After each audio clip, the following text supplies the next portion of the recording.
Today's Coaching Coordinator podcast from the archives is with Robby Discher, who is the special teams coordinator at Louisiana. The Ragin Cajuns are doing a great job here in 2020. They're now undefeated at 3-0. And Robby did a great job at Toledo with special teams, also at Oklahoma State. During his tenure there, he was named the Football Scoop Special Teams Coordinator of the Year. This is one you're definitely going to enjoy. A lot of attention to detail here from Coach Discher. And again, stay tuned for new episodes coming up. We've been sprinkling them in. We had a great one the other day with Hal Mummy and a Q&A with Mike Leach. Be sure to check that one out if you missed it. We'll have our Ed series, which started last week. We're going to talk about some analytics and some decision-making. And again, we're going to ramp this thing up so that on November 1st, we're going to have 5 full days, a week of new content, news, and more about that coming soon. Enjoy the podcast. Welcome to the Coaching Coordinator Podcast. We continue our series with college leaders in statistical categories, and we have one of the best this year in the FBS, or the best, I should say, in blocking punts, blocking kicks. They are top in return yardage, top 20 in average return. The University of Toledo and their special teams coordinator and tight ends coach, Robby Discher. Robby, it's great to have you here on the podcast. Hey, thanks a lot for inviting me. Looking forward to it. Coach, before we get into all these things you're doing to excel on special teams, I want to talk a little bit about your journey into coaching and, what drove you to become a football coach and where did you get your start? Well, I always knew growing up that's what I wanted to do, is be around the game. I always knew I wasn't good enough to play for very long, so kind of coaching is the only way I guess I could stay in it. From Kansas City, born and raised, Kansas City, Missouri, to North Kansas City High School, and then played small college football at William Jewell, which is right up the road. Wasn't a good player or anything, but was on the team. And then from there, my first job was at Kearney High School under Greg Jones, who's now the head coach of Liberty North. Learned a lot of football under him. Phenomenal dude, phenomenal coach. He's won multiple state titles. From there, I got on as a graduate assistant at Sam Houston State down in Huntsville, Texas. And I was lucky to work hand in hand with Coach Fritz, who, in my opinion, is the best special teams guy there is. He's now the head coach at Tulane.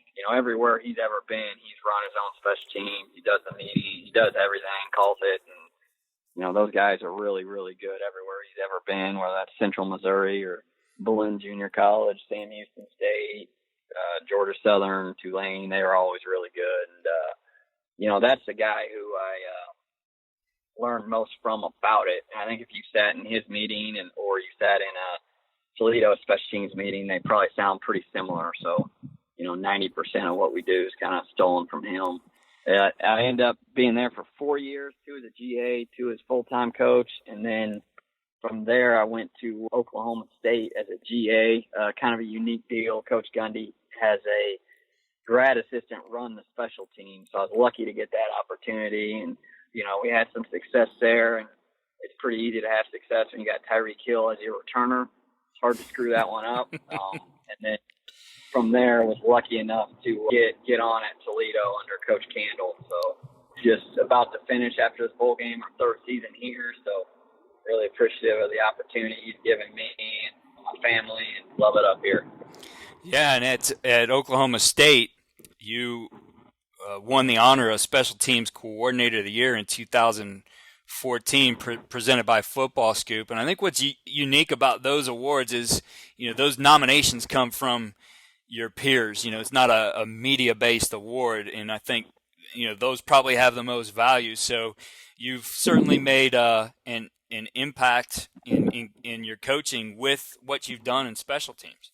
I appreciate that, but, to be honest with you, it's, players make coaches look good, and, like I said earlier, it's hard to screw it up when you got Tyreek Hill as your returner, no matter what level you're at. So, you'd have to try to screw that one. Coach, you mentioned some of the guys who have made an impact on who you are as a coach, and thinking of all those things you've learned along the way. What are some of those key lessons, I guess, that have helped you in your development and really become part of who you are as a coach now? Well, one thing that Coach Fritz used to always tell me, be who you are, don't try to be somebody else. Players will, you got to be genuine and you got to be who you are and be who you are every day to the best of your ability. And that's something, Coach Fritz would always advise me of. And to be honest with you, I've been 4 different places in my career, and I'm not saying it because I have to. I'm saying it because it's the truth. Everywhere I've ever been, the head coach has just been phenomenal. Like, you look in the state of Missouri, everybody knows who Greg Jones is. He's one of the best to do it, and I learned a lot from him. And just base football stuff. That was my first year coaching, and said Coach Fritz has been kind of my main mentor through this whole thing, and probably learned more football from him than anybody else I have. And then Coach Gundy is, one thing I like about him is he is who he is, and that's who he's going to be, and he's done a phenomenal job there. And he's really good football coach, and he's involved in every phase too. People just think he's an offensive guy, but he was very involved in special teams and defense, and he does a great job. And because I was a GA at Oklahoma State, I also helped with the receivers. I learned a ton from Coach Dunn as well. One of the best to do it, in my opinion. Just holding kids accountable and having a high expectation and holding them to that expectation. And, he's been great for me, just X's and O's wise and fundamentally, but just how the relationships he had with the players. And obviously I've learned a lot from, Coach Candle as well. And one thing he always preaches is player relationships. They don't care what you know or how much you know until they know you care about them. And that's got to be genuine and something I believe in wholeheartedly as well. But that's kind of one of the pillars of our program at Toledo is player relationships. And, that's more important than anything else. If you got, genuine relationships with them and they got genuine relationships with each other, you'll be able to achieve a lot. In talking to Coach Candle on the podcast previously, and knowing some of the assistant coaches on the staff, having coached against Mike Hallett, for example, and talking about a couple of Mount Union guys there's certainly that influence there. But one of the things I've seen consistently on this coaching tree that all these guys belong to is that guys really want to be on their coaching staff, that you don't necessarily see a lot of turnover on those coaching staffs. Coach Candle, Coach Campbell at Iowa State. I don't know what it is. I've seen those staffs at like one days and stuff, and there's just kind of a camaraderie you see there that maybe you don't see everybody else. What's it like in being part of this staff, and maybe some of the things that are special about being on the Toledo Rocket staff? Well, it goes back to what I was saying. Coach Candle's main belief is relationships are number one. First off, he's a good person, and obviously his success, as a head coach and a coordinator before that, and numbers and recruiting and all that, they speak for themselves. But biggest thing in why you were talking about people stay is you're going to win. You're working for a really good football coach, and more importantly, you're working for a good guy. Not everywhere is like that. I've been lucky enough. I've worked for good guys, but, you hear stories of other places and kind of how their head coach is like, and, you're working for a good guy. And I've heard that about all the other, Mount Union guys as well. I haven't really met a ton of those guys unless they've been on staff with them, but, you hear the same thing, just good people, and he hires good people, and really hasn't been a guy I've worked with at Toledo who I didn't like or didn't respect. Continues, if somebody leaves, to hire a good person. And I think that's very important. And guys that are going to work hard and care about each other and as well as their players. And he's hiring guys with like-minded beliefs as himself. And the results of it in having that kind of a tight-knit group are seen on the field. You guys are having some really good success there, really stretching yourselves as far as the competition you're playing. Starting the season off, second game with the U, bringing them to Toledo, and then going to Nevada and Fresno State, and then the MAC. Is competitive in and of itself. So you guys there aren't afraid of playing anybody. really, I mean, you guys, whoever it's been, you've been in those games, you're competing. The attitude, how much of that, looking at, that idea of not really caring who you play, you're going to go out and compete. Mm-hmm. How much do you have to drive that with the players versus, those guys really being those kinds of guys that you bring in recruiting? I know you're on the road right now driving, but how much is it about bringing in the right guys? Because you guys do an excellent job recruiting there versus, some of the stuff you guys do as a coaching staff as well. What's the percentage? What's the mix of that? Well, a lot of that is, like you were talking about, guys rising the occasion and stuff.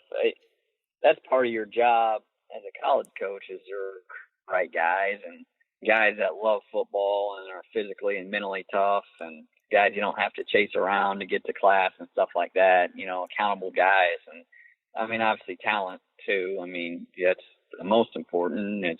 But you got to recruit guys that are going to fit in character-wise as well. And you were mentioning, we play in Miami and some of those other schools, and we got a lot of Florida kids on our team, and Miami recruited them. They probably wouldn't be at Toledo. There's always a chip on their shoulder a little bit there. Our guys, they'll play hard regardless of who you're playing, whether it's school they feel like they should beat by 50 or school that everybody's picking to beat us. So they'll play hard, and it starts with the recruiting. You got to figure out and recruit the right guys, not only talent-wise, but personality-wise too. And luckily at the college level, you get to choose them, for the most part, pick your players. The development of that when they get here, you got to do a good job of that as well, and holding them accountable, and on and off the field. And that way, you can kind of get guys to be accountable off the field, they'll be accountable on the field. And another thing too that's big is player ownership. You get those guys to buy into what you're doing and program and the expectations, and then when they start holding each other accountable for those is when you really start to take off, in my opinion. And that's something that's been done at Toledo for a while, well before I got here. Coach Cannell's done a phenomenal job of keeping that. I mean, he's got relationships with everybody on the team, which is pretty impressive, because as a head coach, that's hard to do. So he knows everybody on the team. He knows where they're from. He knows their high school. He knows their family. Genuine relationship. He could talk to the worst player on the team or the best player on the team. And kids see that, and they know that. And that's part of the reason why guys want to play hard for him, because he has genuine relationships with them. And it's not fake, genuine, and he genuinely cares about them on the field, but he cares about them off the field too. And, and he wants us to meet with our guys weekly and make sure we're good on academics and all the stuff off the field as well as on the field. You go over that stuff every day, but I think he does as good of a job with genuine relationships of anybody in the country, I'd say. In looking at how your career has advanced, special teams has been an important part of that. And I know it's funny with some of the coaches I talk to and guys I've had on at the higher levels, as coach, what are we going to talk about? I really want to focus on, being the part I do with the defensive backs coach. I really, kind of want to do that, not be a special teams guy. But, I don't know if you're getting branded that way, Coach, but certainly you've made a name for yourself in the special teams. In looking at that and how your career developed, is that a niche thing out there for coaches? How many guys really relish that opportunity of leading that unit? Because it's different than being, an NFL special teams coordinator. That's all they do. I mean, you're still coaching a position too, so you're on the offensive side of the ball. For you, what's that role like? How important is it for you to, I guess, be known for what your work on special teams? Anything that's your job, you need to do it to the very best of your ability. Whether you think you should be this or think you should be that, whatever your job is, do it to the very best of your ability. And I didn't know anything about special teams, and then I got to Sam Houston, and Coach Fritz he ran the special teams, and he was like, "Hey, you're going to help me out. You're going to coach the kickers, the punters, the snappers, and you're going to help me out on special teams." And I was like, whoa, I've never kicked, I've never punted, I've never snapped, and I didn't know anything. But the one thing he told me is there's a lot of people that can go coach running backs, there's a lot of people that can go coach receivers, tight ends, DBs, but there's not a lot that can go do that as well as run a special teams unit. And he's right. And whether that's people just don't take the time to learn it or people don't want to do it. I don't really know, but it's certainly a niche thing, like you had said. To be honest, I wasn't getting the opportunity at Oklahoma State if, we weren't good on special teams at Sam Houston State, and I wasn't, going to get an opportunity at Toledo to go be the tight ends coach. I'm not stupid. Coach Candle interviewed me to be the special teams coordinator and wanted me to make sure that obviously tight ends are huge, and I take just as much pride in their development as I do special teams, but also he wasn't going to interview me as just a tight ends coach, So having that niche has helped me open doors, as far as getting to this level. And if you're a young coach out there, I would say, and you want to get an opportunity, that's the quickest way to move up is, have something that makes you different. Because there's a million guys that could go be tight ends coaches at this level. And then you add special teams in there, you just cut that number in thirds, maybe even more than that. That kind of helps separate yourself, whether that's find something to make you different, I guess, whether it's recruiting or special teams or something. You got to make yourself stand out somehow. I think back to my first experiences. I came from the high school level like you, did it a little bit longer, but went to the college level. And my first day on the job, we had Frank Novak in, who retired special teams coordinator from the Green Bay Packers. And I took like 2.5 notebooks full, no kidding, like 2.5 notebooks full of notes on what he was talking about over the course of a day and a half. And, going in, I thought, hey, we've been good. We give it attention at the high school level. I think I'm pretty detailed in my coaching, but he opened up a whole different world of things I just hadn't thought about, both from scheme perspective and especially from technique perspective, because I think we make the mistake, especially at the high school level, of spending a lot of time on the guys who run, all the mechanics of the punt and kick and all those things. So the snappers, the kickers, the holders, the punters. It is a specialized talent to be able to cover kicks, to block kicks, to be on return teams, etc. And it's there's a lot of detail there. So in that, I know you guys have been very successful, not just at Toledo, but wherever you've been on special teams. This year, you guys led the nation in block kicks and block punts. We're number 1 in return yardage, number 20 in average return.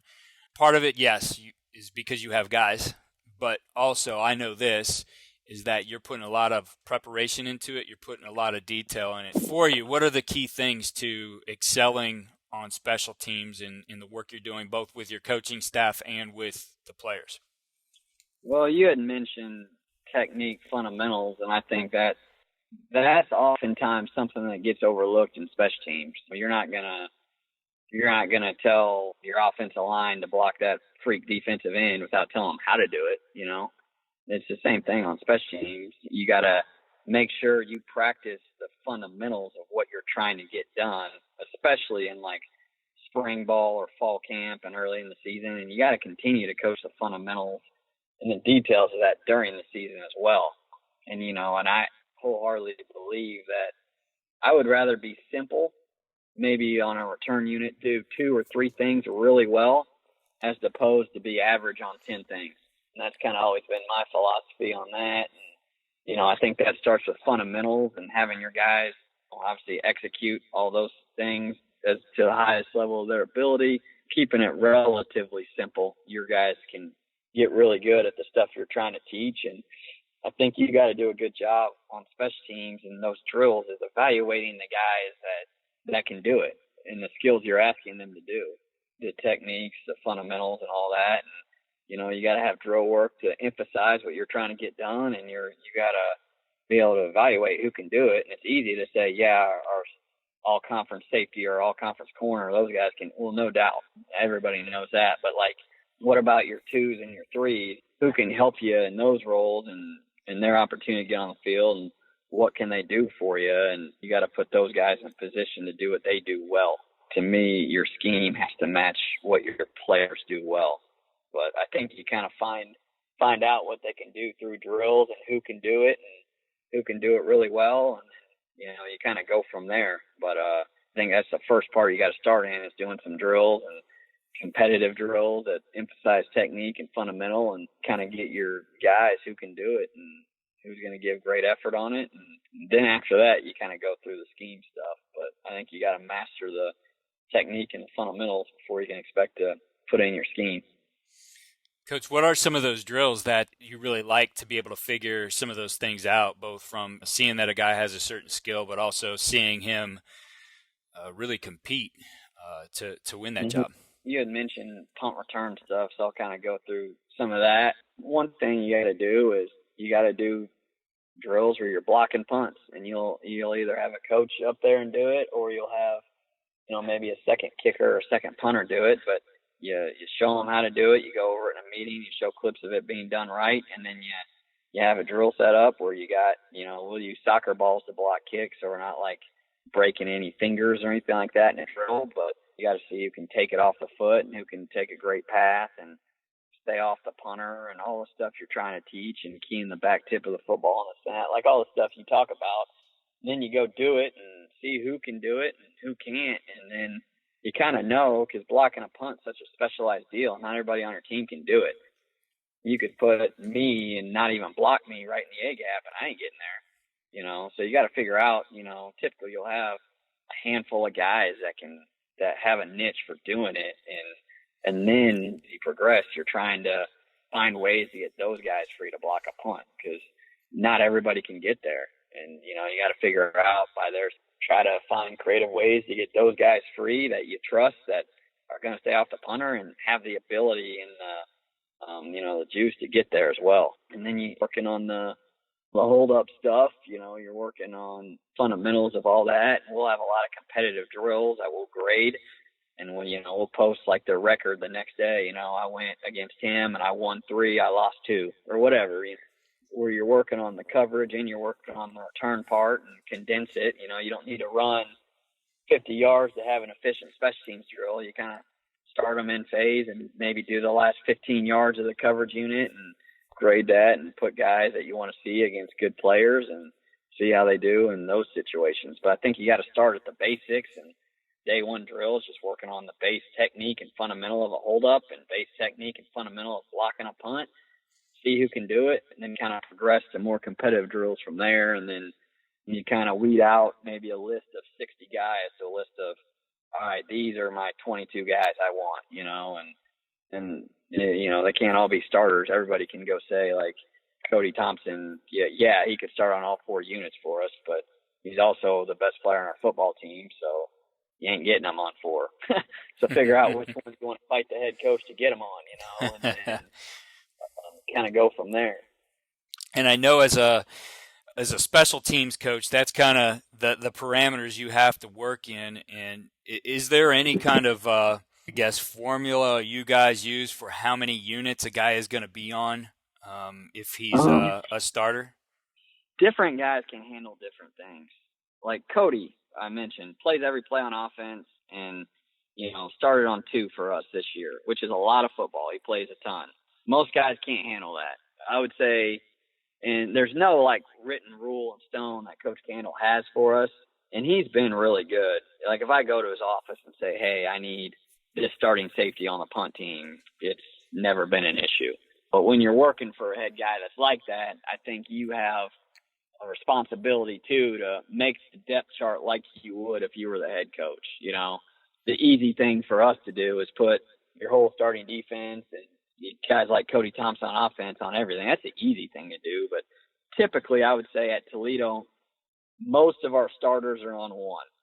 And we got a couple like, Cody we mentioned, and Tyson Anderson, Khalil Robinson, a couple other guys that are on multiple units, Reggie Gilliam. But for the most part, most of our starters are on 1. Going back to the punt, and I guess getting into a little bit of the strategy or scheme, I know, over the last several years, the number of formations that you see from punt teams has just expanded. I mean, you see all kinds of crazy things, especially with guys who are using the shield or some of the rugby. I see a lot of guys with the shield now kind of spreading things out, creating overloads on one side or the other. I mean, there'll be almost, nobody in the middle there where there's these huge gaps. for you, especially with shield punts, since that seems to be one of the more popular things, what are some of the keys to, I guess, finding those opportunities to block a punt? And you guys were outstanding. You blocked 6 this year, number 1 in the country. I mean, that's essentially, you're blocking a punt every other game, where most or a lot of teams in the country blocked 1 or none. So you guys are doing something special there. How do you find those opportunities with, I guess, all these different things, and essentially what teams are doing with the shield, where I see most of them being big guys there, the 3 big guys, and getting through to block a kick? There's a lot of creativity on the punt team these days, and to me, the hardest thing to do to get a return started is block a flyer. Most teams call them gunners. We call them flyers. The guys are moved. That's the hardest thing to do, is win a single out there in space. So take a base formation, you got 2 of those. So you put 2 of your best guys in space that can do it, and maybe you have a guy that can double, kind of be off the ball, and maybe double somebody if they get free. But a lot of these teams on the punt team are splitting so many guys out. You got like 3 or 4 or 5 of those guys. You're not going to get a return. Like, somebody's going to lose in space. Like like we say, those are the hardest blocks. And if teams are putting all those guys out there, they're trying to make you fair catch or make you let the ball bounce, and you're playing into their hands if you just go match everybody and be safe and have all these guys off the ball. And a lot of the mentality of these guys, is we just want the ball back, don't screw it up. And I think you're playing into their hands if you do that. You got to be able to defend fakes and all that stuff. But how many fakes are teams running a year? Really aggressive teams, 3, maybe. Most teams 1 or 0. So it's like, don't worry about the worst thing that could possibly happen. Like, go make something happen. And if teams are splitting out all those guys, like, you don't really have a chance if you're playing safe. You're not giving your guys the best chance to be successful. And those guys are doing it because they're scared of the rush. So, yeah, you got to match the eligibles, and you got to be sound against it. But we're not going to sit here and spend 10 minutes of practice time defending all these fakes that they may or may not run. Like, we're going to be aggressive, and we're going to play our brand of football the best of our ability. And I think against teams like that, you got to bring pressure. And if they don't bring guys in, you got a great shot to get there. And if they do, now you're making them play left-handed. They're used to splitting all these guys out, doing all this stuff, and now you're making them emphasize protection, and maybe you got a couple matchups out there you can win, and now you got you're giving yourself a better shot to get some returns. And, to me, you got to be multiple in what you do on the return team. I believe you have to bring it once every game just to keep them honest, because so many people, like you said, are splitting guys out, doing a million formations, and they're doing that to try to make you be base and just not rush the punt. So you got to – and the biggest thing is not everybody has that luxury. Coach Candle's on board with it. He lets me do it, which has been good. Obviously we did have one roughing this year, so obviously that's a big deal, and that's something you got to coach through. But he's on board with it, and he kind of agrees with that, and he lets us do it. And another thing too is, I know you mentioned 6 block punts, but we've had a few of them off like holdups where we're trying to set up a return. It's just, I think you always got to rush 1 or 2 really hard at the shield just to make them be sound. And whether one of them, the punter dropped it and then picked it up and tried to punt it real quick, and we had a guy right there. Or maybe if there's a low punt or you're able to split the shield, so you have to send, in my opinion, at least 1 as hard as you can at the shield every time. And then, usually 2 or 3, but at least 1, no matter the situation is. And I believe in that. And that's something and we got a kid, that Reggie Gilliam, who's just the toughest kid in college football. And he's blocked 4 this year. And 3 of those 4 have been on where we're only rushing 1 or 2 or 3 guys, and it's, you're trying to find ways to get him free in the A gap or whatnot, but also you got to have a guy that's physical at the point of attack and can do it. And it's about Jimmy's and Joe's, not necessarily X's and O's, and he's pretty damn good at it. When you're attacking the shield, where do you find the weak points to be? Is it something you see in the technique? With your guy, is he a guy who's coming off the edge of those guys? Are you trying to do something to split those guys? I mean, what's for you, at least with your personnel right now, how is that most effective? Well, it's a little different each week, and you got to judge their personnel too, like you're always judging yours, and find out, are they good at the shield? Are they soft? Where's the punter punt it?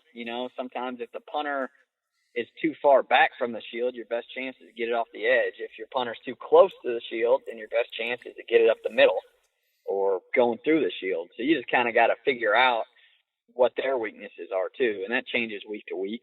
Another thing I think you got to do is figure out how are they protecting. And some teams, you give them this look, they're going to protect him. They're going to let those two guys go free to the shield. And some teams mix up their protections all the time, so you really don't know. But you got to make your best guess to try to get your guys that you want to the shield.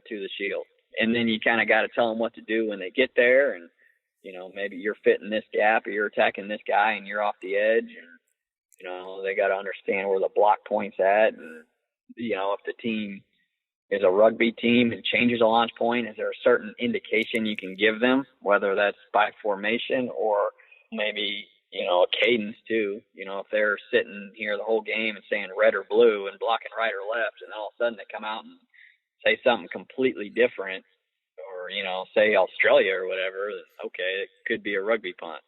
Mm-hmm. So, those are kind of things you got to give them. But I think you got to figure out where their weakness is and try to do your best job to put your best players in position to exploit their weaknesses. And to me, that's just kind of coaching on anything, really, offense, defense, special teams, volleyball, whatever it is. Well, you guys were also very good at the punt return, 453 punt return yards, in addition to your 6 blocks, 3 touchdowns. So you're doing well in that phase of it too, which again I think goes to preparation and coaching. You're not just good at one thing; you're good at all parts of this unit.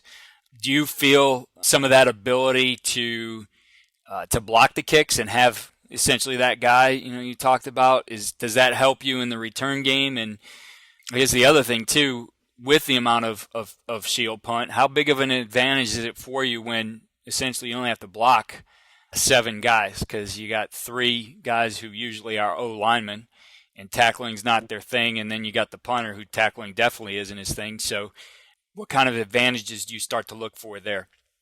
Well, yeah, you were talking about the returns, and you're right. You use your blocks to set up returns and your returns to set up blocks.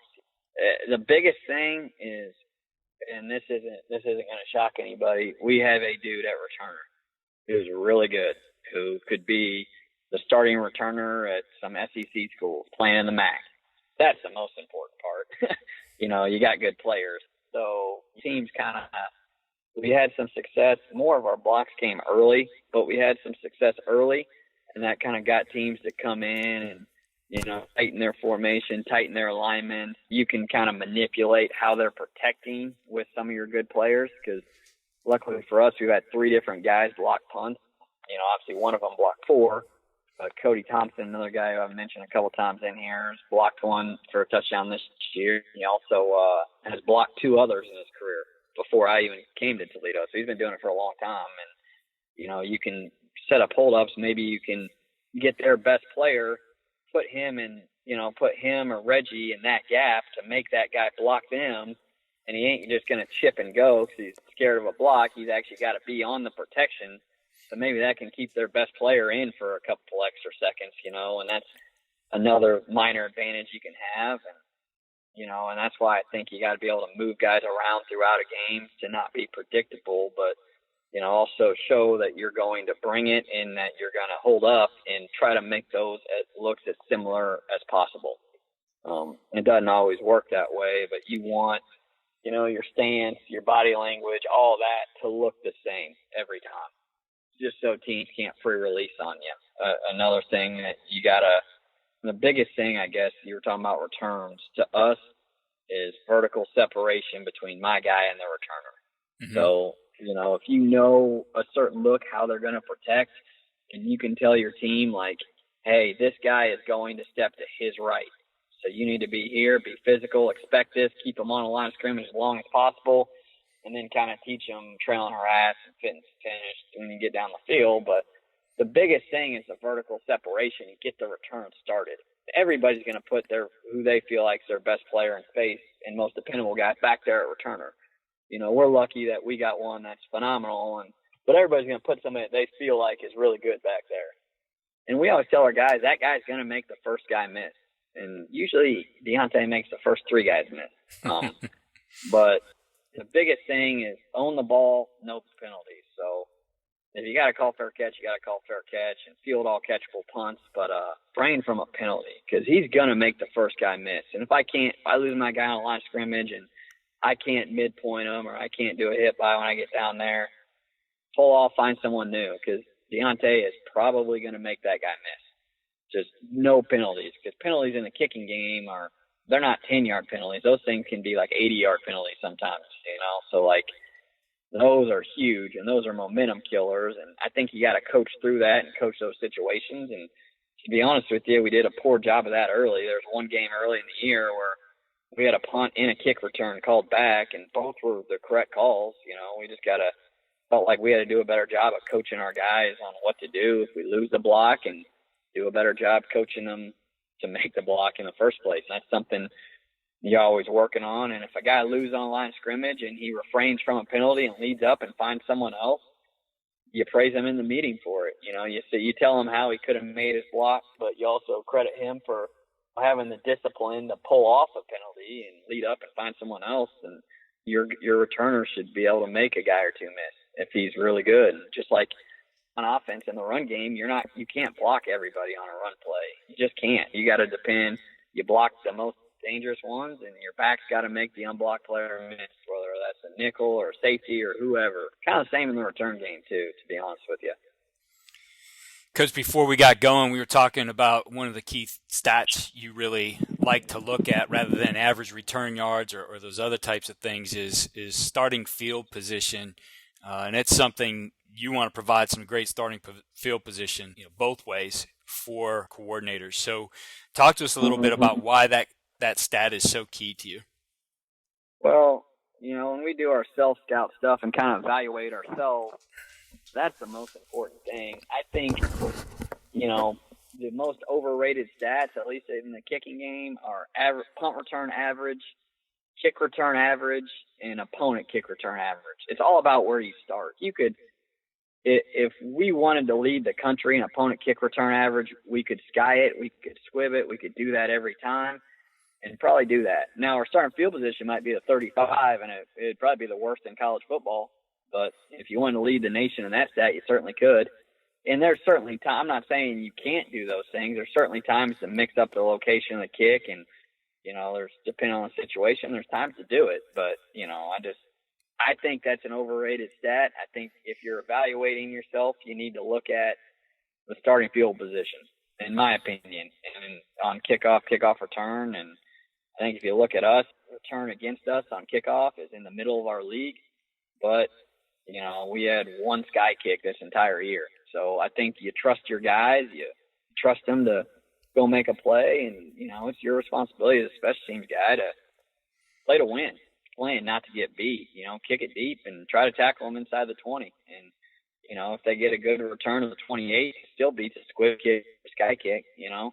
So I think you got that. To me, as a special teams guy, you have that responsibility to be aggressive and do what's best for the team, not necessarily what's best for those numbers. And on the same thing on the return unit, any team that's really good in the return game, and especially kick return, may not have a great average just because teams are going to squib them, teams are going to sky them, and that type of stuff. Their primary returner will probably have a good average. So if you want to judge a team on that, you can look at who their main returner is and see then. But us, we had some success early, and then we saw a lot of sky and squib kicks, so know exactly where we are on average kick return in the country. I think it's in the 70s, but on starting field position, we're in the top 10, and that's how I would judge us. That should be the NCAA's official stat, in my opinion. Right. But the same thing with net punt and opponent net punt. That's how I would judge you. And if you got a really good punter who's averaging 48 yards a punt, your punt return against you is not going to be great. But your net's should be really good.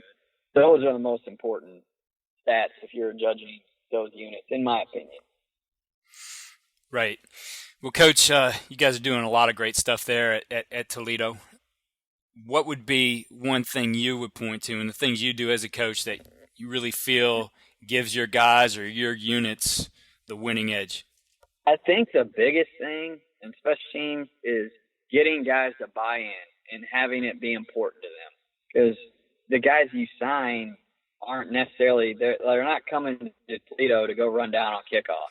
Fully understand that. But you got to find ways to get those kids bought in. And the biggest thing is it comes from your head coach.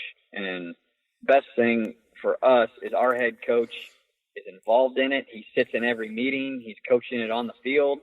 And he's talking about the importance of it in team meetings. And after games, the first thing they'll talk about is, special teams, how he thought we did, and your kids see that. And if you don't have a head coach that isn't on that, or you don't have a head coach that's on board, you don't really have a chance because your kids will see that too. And that's the biggest thing is if you're a coordinator, even if your head coach isn't involved, just go ask him to at least sit in the meetings. And it doesn't matter if he knows what he's talking about or not. Luckily our guy does, but even if he's just in the meetings and coaches them on the field, they'll see it's important. And then you got to find creative ways to keep them engaged in meetings and make it fun for them and make them want to be on it and glorify the good things. You can't just go point out all the bad things. You got to glorify the good plays in front of their peers and make them want to do it again for you. I think that's, just getting the guys to buy in and having it be important to them and play hard is the biggest thing. Well, Coach, I appreciate you taking the time with us. How can our listeners connect with you? I would just say they could hit me up on Twitter or email or at Robby Discher. Pretty simple. My name, ROBBYDISCHER. We'll include Coach's contact info. His email is on the Toledo website, but we'll include his contact info in our show notes.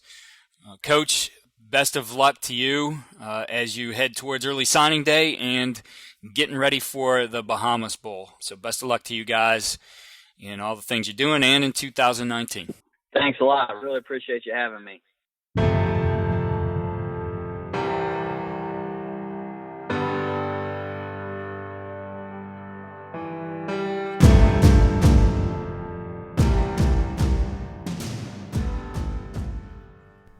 Thanks again for listening to the Coach and Coordinator Podcast. Follow me on Twitter at Coach K. Grabowski and check out our new website at coachandcoordinator.com. There you will find the show notes to the episodes as well as some articles that we've written, and we're going to have a lot of content over there for you. Again, that's coachandcoordinator.com. If you're enjoying the podcast, head over to iTunes and click 5-star for rate. If you have a minute, please write a review. It really helps, and I love seeing the feedback. Thank you.